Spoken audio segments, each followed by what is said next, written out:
Well, hello again from the Crotchety Old Men podcast. What a wonderful day it is today.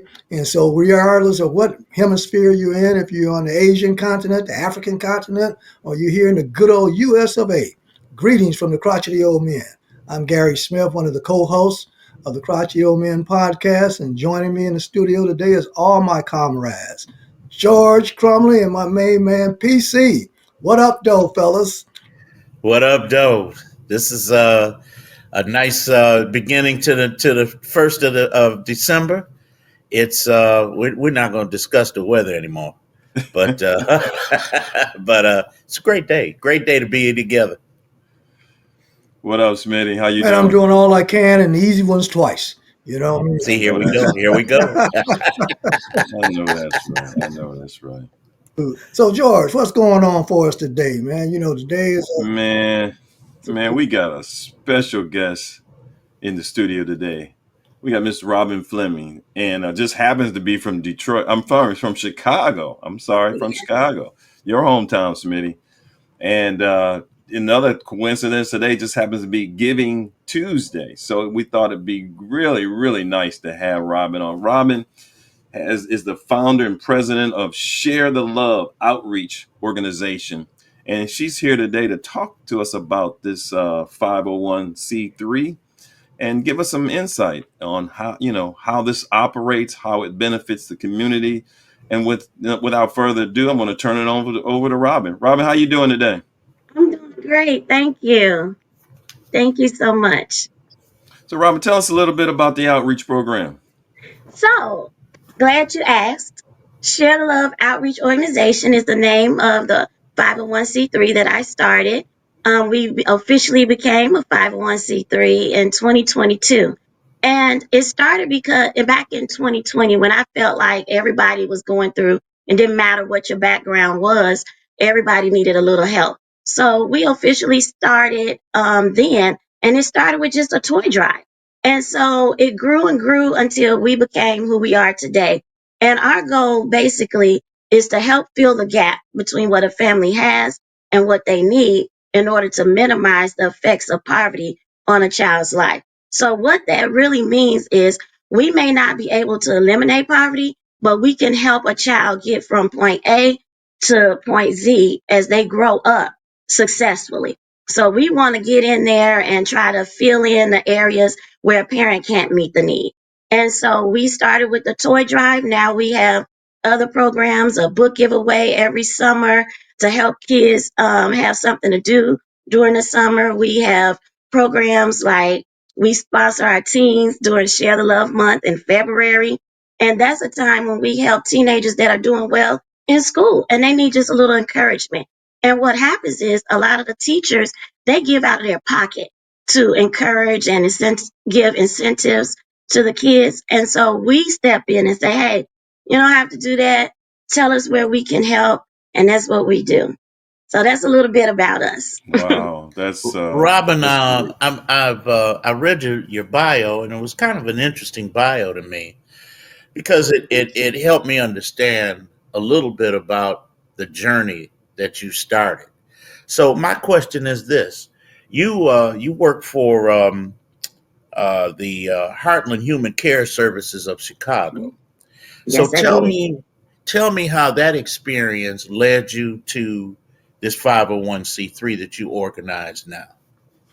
Well, I started there as an executive assistant to the executive director of Heartland Human Care Services. And what that allowed me to do was see how to run a nonprofit professionally, but also see all the people that gave of their time and energy. And it wasn't just a job to them. And I was able to see what it was like behind the scenes, sit in board meetings, see how they should be run, and I was able also to be mentored by the executive director, David Sinsky. I remember on my first day, we had a meeting, and I don't know if he remembers this, but when we were on our way there was a conversation had about my future and said, well, where do you see yourself? And so I said, maybe on a board. No, I said something, minor. And he said, you can be on the board. You could run the nonprofit. Don't, aim so low. And so that encouraged me. And so I paid attention and saw how, things went. And that's one of the things that led me where I'm at now. Well, that's I got to believe then you learned a lot about operations and Yes. things of that nature. So I I'm a big guy. Numbers, numbers really excite me when you're talking about nonprofit versus businesses for profit. Hmm. So help me understand now, because and this is for our listeners too. And that does nonprofit actually mean that you don't make any profit? No, actually, as long as the profit you make is benefiting the organization, is what nonprofit means. That so we have to make money somehow. So you may see us selling promotional items. Some people, like for example, Goodwill has a resale store. Is all the benefits, not all of it, but majority is to finance their work. So that's why a nonprofit can't have what some people think is a for-profit factor to it. Hey, Robin, let's delve into some of the programs that you actually offer. I Mhm. noticed, like I said, this is Tuesday, Giving Tuesday, and I've probably received no less than 6 to 8 requests from different organizations, asking for donations. Here again, it being the end of the year, everyone's trying to, get additional write-offs for the taxes, which is strongly suggested. So Yeah, anytime you're a 501c3, you do qualify that anyone that donates to you will get a chance to write that off on their taxes. But tell us a little bit about your organization and what kind of differentiates you from, say, maybe another organization here in the Atlanta area. sure. Number one, we're one of the smaller organizations. As I mentioned, we started 2 years ago. So none of our staff is paid. All of the board is unpaid. We're basically grassroots and we're building. So majority, I would say 90% of the income we receive goes to the people, the children that we serve. The rest goes to just administrative fees. The programs that we currently have, as I mentioned before, is Share the Love Month. We also have one of our biggest programs is our summer, what we call our summer sacks full of books giveaway. So that is a great big event. Surprisingly, the parents and the kids love it. So what we do is at the end of the school year, around June, we have this big book fair and everything is free. So we have books in every category and the kids can come and get like 5 books per person and they shop and pick out their own books. And so this is one to get them into loving reading, exploring. They get a bag full of arts and crafts to help them through the summer. And when the kids come, they're so excited. They're, eager and the parents are happy. We also had authors there, children book authors that will meet the kids so they can see what they can aspire to and tell them how to be authors. So that's one of our big summer programs. Then our Christmas giveaway. What we do with that is very different from a lot of other organizations because we focus on giving kids something specifically from their wish list. Now that takes a lot of work. It's a lot of extra work because we don't know what they want in advance. So we ask the parents, can you give us 2 or 3 things they want for Christmas? And then we do our best to get them something from that list within, our affordability. And it's also the whole goal is to make sure a child feels like they can that esteem, that excitement during Christmas. When they go back to school, it can be embarrassing to tell your friends, "Oh, I didn't get anything for Christmas." So we're looking at their esteem. And also the parents. This is a hard time for parents when they're embarrassed and they're hurt because they can't give their kids food, they can't give their kids toys, and the kids been asking all year for these things.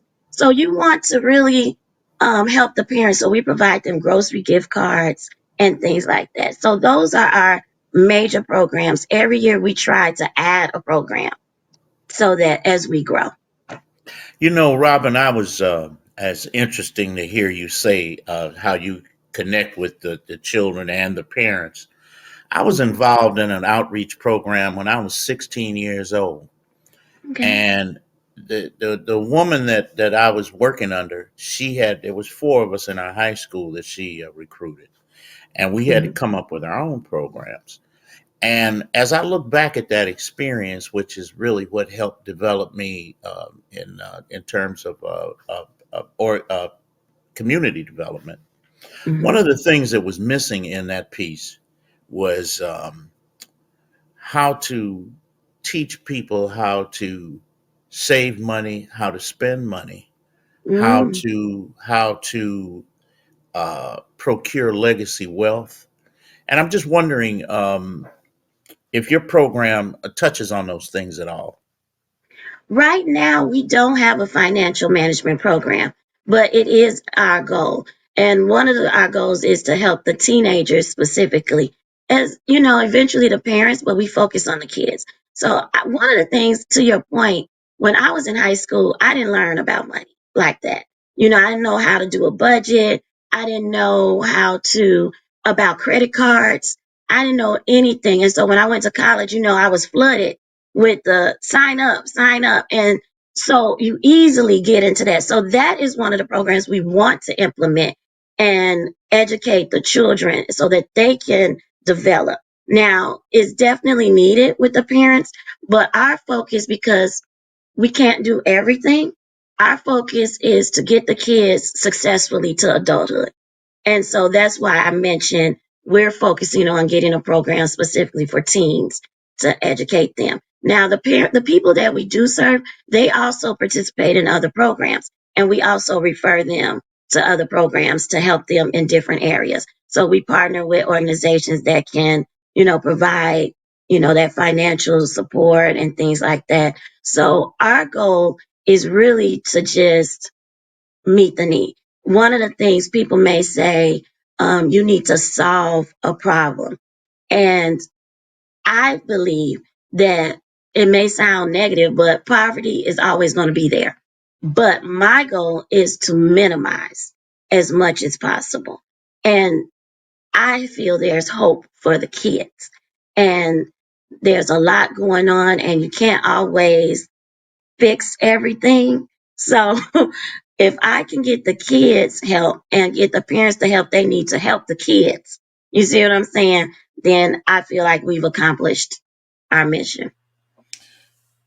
You have a great mission. I mean, because it's not a negative thing, but it says in the Bible you'll always have the poor. So but Yes, people like you out there targeting that's something that's so important. So kind of just take a couple minutes and talk to our audience about who is Robyn, how did you get to where you are today, because you seem to have a big heart, but I think it's yeah, important that our audience understand a little bit about you and what your philosophy of life is. yes. So I know what it's like to be one of those people that didn't have. I was homeless. I struggled. My father, speaking to the financial side, my father worked in a bank. My father graduated from Wabash College. He was the co-founder of Malcolm X Institute Black Studies at Wabash College. And so I grew up believing in education. I grew up with the books and everything. And he died when I was 9 years old. And my mother became instantly a single mother. And there were struggles along the way. He left us money, but things happened. And so I had to, I went from, as they say, from the top to the bottom. And I grew up knowing what it was like to have to stand in line and ask for help and not be able to help it. So that passion you hear about the child in there, it comes from personal experience because you don't have a choice as a kid to change a lot. You have to depend on what's around you, your parents and everything. So anybody that could help me get to college, get to, you know, provide me with help, that was important. And so I fought to get to college. I fought to finish school. And I finally finished and I have my bachelor's In 2011, I got my bachelor's of fine arts. And that was important to me because of the legacy that my father set. And I felt because of the trouble that I went through, the challenges, the financial challenges that I went through, and seeing how my mother, she didn't know a lot about finances, it enabled me to say, hey, I want to help.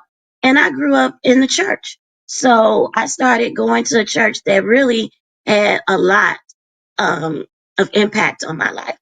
I started being the head of the outreach ministry at Prayer and Faith Outreach Organization in Chicago. And we fed people once a month. And we were in what we call the hood, and people, they were in need, and you saw all kinds of people. And so we fed them every month, and we cared for them and showed them love. And what I know personally is it's, when you're going through, you messed up here and there, but for somebody to say, you know what, let me give you some food, let me get you a toy, kids, let me help you get to point A to point Z, it means a lot. And so when I created Share the Love, it was for me to continue doing what I love to do, what I've always wanted to do, which is help other people. And think about it not so much from, okay, you have X amount of income, you can sign up, show me that you're on public aid, show me this and that. I just want to help people. I want to help people that may not fit in all of those boxes. Sometimes you could be middle class and you don't fit the boxes. You're just above what they say you should have to support your family. But for you, it's a huge gap. And so I felt that my personal experience could help me really formulate programs that could help in those areas. I remember I went to a soup kitchen. We didn't have electricity. We were struggling to pay the bill for electricity, and we would eat out every day. And so when they gave us food, it was dry goods and canned food. And so we had box cereal and canned milk. That, we was grateful, but it was horrible. If you try to eat cereal and evaporated milk and mix it with water, that's terrible. So I try to think outside the box. Those are the things that, make me think outside the box to try to help people. And that's who I am. That's where I come from. Super. So before we go any further, if people want to donate, tell them how they can get in touch with you. They can visit our website at www.sharetheloveoutreach.com. And on there, they can click donate, and it'll take them right to our PayPal website so they can donate. We also have a page on there that says ways to donate, which will give you our information if you want to pay through Cash App, Zelle, or any other method. We have those options for you. But go to sharetheloveoutreach.com. Great. Robyn, I have a question in terms of Yes. your funding. Do you rely upon primarily government funding, corporate funding, or is it by word of mouth, if you will, from just, the, I guess the neighbor, if you will? Right. How does that balance out? So right now we have two main sources of income: individual donors, as you said, word of mouth, and also corporate grants. So because we're young and small, we don't qualify for a lot of major grants yet. So we get grants from Cobb, EMC, Greystone Power, retail stores like Ross. They'll donate gift cards, things like that. So we have been recipients of those. Publix, all of them have supported us. So our main source of income are grants and individual donors right now. So that qualification process must be something of sorts that uh, I guess it impedes you to a certain degree because of whatever Yeah. the barriers are. Because I'm sure there's other nonprofit organizations, and hopefully they're listening to this podcast because from things that you're sharing with us today, I'm pretty sure, pretty positive that's going to help others, people out there that's looking to do well in the community, do good in the community, and do well for themselves, as in addition to that. So Yes. leads me to this question. What would you recommend that another person, and maybe similar to yourself, Robyn, in that they've inherited or they have this dream to start a nonprofit? Mm-hmm. What things should they have in place already, so that because you've been through the trenches, right? Mm-hmm. And you've Yes. probably had some pitfalls of your own. Mm-hmm. What advice would you give to another person that's thinking of a nonprofit organization? I would definitely say prepare in advance, get your bylaws together, get content, figure out who's going to be your attorney, your financial person, figure out how you're going to get your funding. If you're dependent on governmental grants, then you may need to have certain things in place before you can get there because they require different things, specific locations, specific budgets. They require some places say you have to have a minimum budget of 150,000 or more, over $500,000 or more. So starting small, you have to go in knowing you don't have that kind of budget. So what can you practically do? Can you do your mission with the funds that you expect to get? So I think preparation is key, and research. Sounds good. So, for our listening audience, if you had a wish list, what would be the top two things on that wish list? Not just for this coming season, but and maybe in the year 2025 going forward. Well, we definitely need books. We're getting ready for our summer Sacks Full of Books giveaway, children books. We looking for books grade K through 12. Okay. So we also need we're looking for monthly donors. If anybody is looking for an organization where they can set a certain amount and do a recurring donation, we would appreciate that because that helps us to anticipate funds and know that we have this amount in the bank so we can do more. So those are the two things. That's something interesting. Kind of Mhm. expand on that a little bit. What's the difference between those that say give you $100 and those that donate $12 a month? Well, the difference is when someone gives a one-time donation, you don't know if you're going to get anything else. Mhm. So you're constantly pursuing that money. You're like, hey, sending them information, emails, trying to go after them, wine and dine them, so to speak, try to get that money to keep coming because you can give $100 and that $100 is going to be used like that. Mhm. You can give $1,000, it can be used like that. So, but it hinders us when we don't have expectation of funds. So, Mhm. as I said, being small, I don't have a government contract that says I get the full amount for this whole year or for this particular project. I'm working every day to finance these programs. I'm working on faith. So I'm pushing. And so if I know I got $12 coming a month, I say, okay, good. I can plan for this. Mhm. If $100, I can plan for this. And you can always cancel at any time. But if anybody wants to be a recurring donor, it's set up through our PayPal. When you click donate, you can easily check mark and say, make this a recurring donation. That's good. I'm glad you mentioned the PayPal and clicking on things because I was going to Mhm. ask you what part of your organization deals with pounding the bricks. That is to say, to go to corporations and ask for their money, to Okay. go to individuals and ask for their money. Tell us a little bit about how that works for you guys. So for us, myself and my husband, who's our chief financial officer, we hit the ground running researching. So I have a mentor with Goodwill that I talked to who told me to basically make sure I look at the private foundations because that is a better resource for smaller organizations that are just getting their feet wet.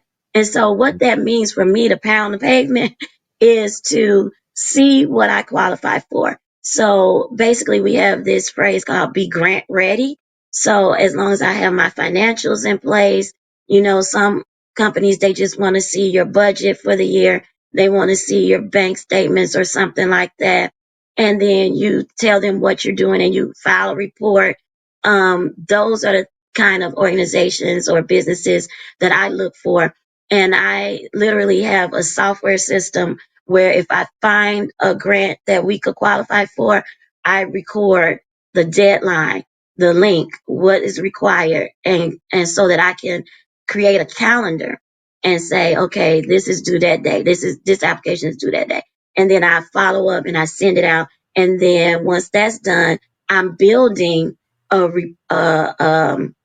system of recurring donations, and I can track what we were approved for, what we weren't, and things like that.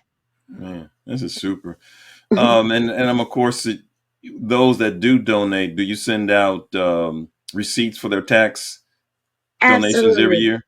So I do that every year, and every time someone donates, I send them a personal thank you email with a receipt. So you'll get an individual receipt on every donation, and then at the beginning of the year, I also send your annual statement for everything that you gave for the year. Oh, super. Well, as we wrap, you want to give that information one more time as far as how Sure. to get in touch with you?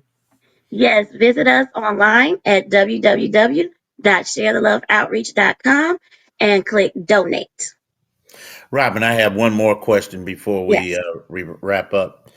After you've gone through all the rigors of your organization, um, what do you do for fun?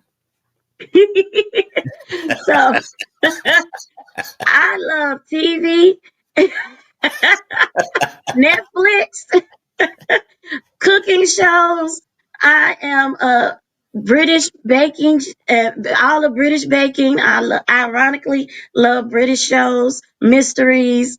And then I'm a reader, so I love to read, and those are my two favorites. And African American history and studies, so I love that.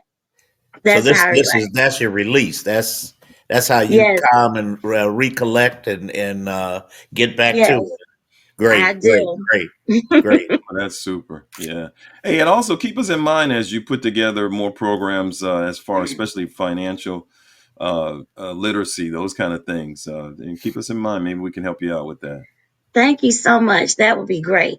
All right. Hey, this has been another great episode of Crotchety Old Man. You guys have been on your better behavior today, not as jovial as normal. Robyn kind of calmed you guys down, but hey, Oh it's yeah, been a good well, we had a little light from the gentle lady. You see, we one. Yeah, she should dare mess with that halo around her head. So that's Yeah, right. she's yeah, glowing. exactly.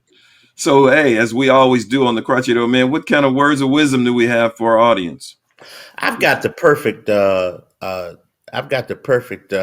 affirmation today, considering that bright halo and that bright smile that she started us out with. So the affirmation starts out with be the light. Be authentic. Show yourself as who you are, who you really are, and inspire others to do the same. Break the chains that bind you and show others by example that they can do the same too. Wow. As always, you're spot on. Definitely spot on. And as we always say on the Crotchety Old Man, if you didn't know, Now you now Now you know. you know. know. All right, take care. Be blessed. Robyn, Bye. Yes.